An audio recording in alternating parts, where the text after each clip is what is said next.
I continue reading the book Teachings on Love by Thầy Thích Nhất Hạnh for chapter 7, Deep Listening and Loving Speech. There is a saying in Vietnamese, it doesn't cost anything to have loving speech. We only need to choose our words carefully and we can make other people very happy. The way we speak and listen can offer others joy, happiness, self-confidence, hope, trust, and enlightenment. Never in human history have we had so many means of communication: television, radio, telephone, fax, email, and World Wide Web. Yet we remain islands with little real communication between family members, individuals in society, and our nations.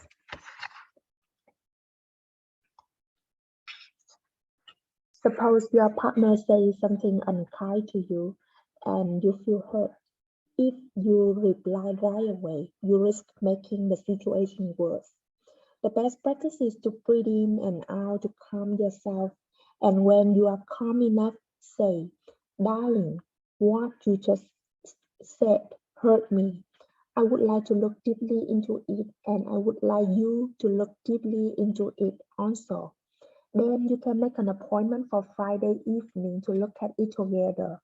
One person looking at the roots of their suffering is good. Two people looking at it is better. And two people looking together is best. Then on Friday, you can have a cup of tea together and enjoy each other. If you make an appointment, you will both have time to calm down and look deeply. This is the practice of meditation.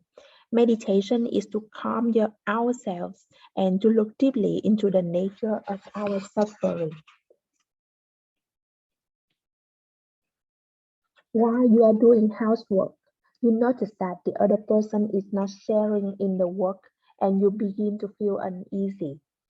Why am I doing so much and she isn't doing anything? Because of this comparison, you lose your happiness. But instead of telling the other person, "Please come and help with the work," you say to yourself, "Why would I have to say something to her? She would be more responsible." You think that way because you already have some internal formation about the other person. The shortest way is always the direct way. B can go to A and say, "Sister, please come and help." But you do not do that. You keep it to yourself and blame the other person. Your internal formation grows little by little until you suffer so much that you need to talk about it with a third person.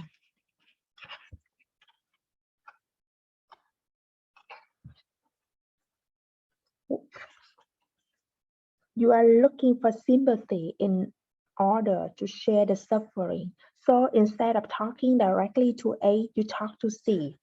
You look for C because you think that C is an ally who will agree that A is not behaving well at all.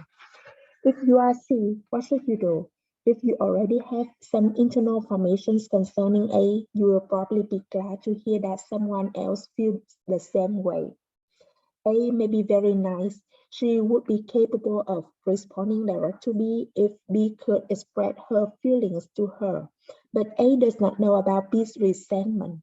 She just feels some kind of cooling down between herself and B without knowing why. She notices that B and C are becoming close while both of them look at her coldly. So she thinks, if you don't want me, I don't need them. She steps farther back from them and the situation worsens. A triangle has been set up. If I were C, first of all, I would listen to B attentively, understanding that B needs to share her suffering. Knowing that the direct way is the shortest way, I would encourage B to speak directly to A. If B is unable to do this, I would offer to speak to A on B's behalf, either with B present or not, or alone. But most important, I would not just speak to anyone else what B tells me in confidence. If I am not mindful, I may tell others what I know about B's feelings, and soon the family or the community will be a mess. If I do these things, encourage B to speak directly with A or speak with A on B's behalf and not tell anyone else what B has told me, I will be able to break the triangle. This may help solve the problem and bring peace and joy back into the family, the community, and the society. In the Buddhist tradition, right speech is described as refraining from these four actions. 1. Not telling the truth. If it's black, you say it's white. 2. Exaggerating. You make something up or describe something as more beautiful than it actually is or as ugly when it is not so ugly. 3. Forked tongue. You go to the one person and say one thing and then you go to another person and say the opposite. 4. Filthy language. You insult or abuse people.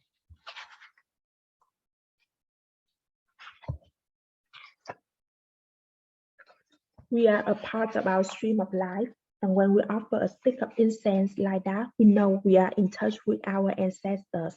They are not just on the altar, they are in me also. I am a continuation of my ancestors, my blood ancestors, and my spiritual ancestors. When you can communicate with your ancestors, you are no longer lonely. Every day, when I burn a stick of incense to offer to my ancestors, I look at the pictures of my grandmother, my grandfather, and all my spiritual ancestors, my teacher, the Buddha, Jesus. When I touch it, any of them deeply, I touch all of my ancestors. When you dust your altar, you are already touching your ancestors. This is a very important daily practice for me. Loving speech is an important aspect of practice. We say only loving things. We say the truth in a loving way with non-violence. This can only be done when we are calm.